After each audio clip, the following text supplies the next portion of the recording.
Back in 2006, Pix 11 was there when Scott Fabiano tasted freedom for the first time in 22 years, cleared in the 1983 rape of a cop's wife, thanks to lawyers from the Innocence Project. We happened to find 2 test tubes of DNA material in a warehouse in Texas, and it proved that he couldn't have committed the rape. The kid from Brooklyn said he was selling natural gas, although emotional scars remained from the wrongful conviction. They took away all my 20s, all my 30s, and half of my 40s. When Scott Fabiano first got out of prison in 2006, after more than 20 years in a jail cell, he moved back here to his mother's apartment in Bensonhurst.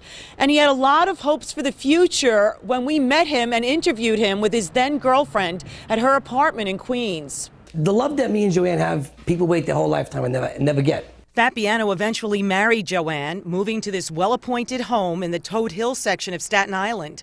But trouble came knocking in 2011 when Fabiano was rounded up in the single largest one-day mob bust in U.S. history. In New York alone, 127 mobsters. Fabiano accused of being a Colombo crime family associate who tipped off robbery crews about home invasion targets.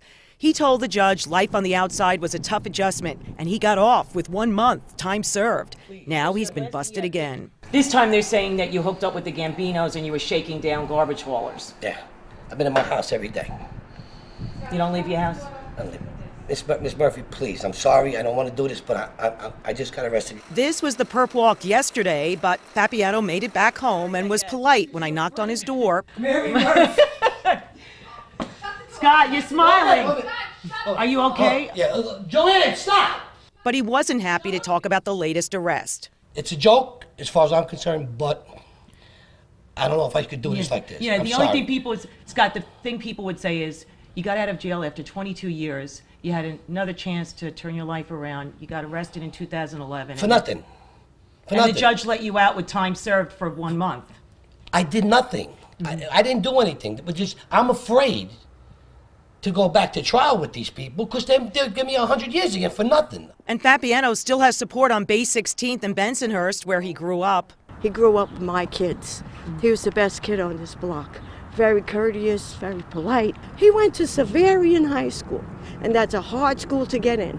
He was one of the smartest students. You know, it's all this whole bullshit about being Italian and being around this neighborhood. It's a lot of bullshit. They better prove that he did it this time.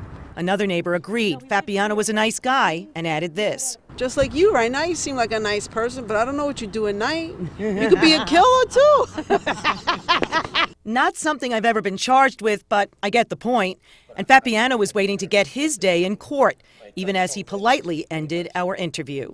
I don't want to slam the door in your face neither, so I'm sorry. In Toad Hill, I'm Mary Murphy, Pix 11 News.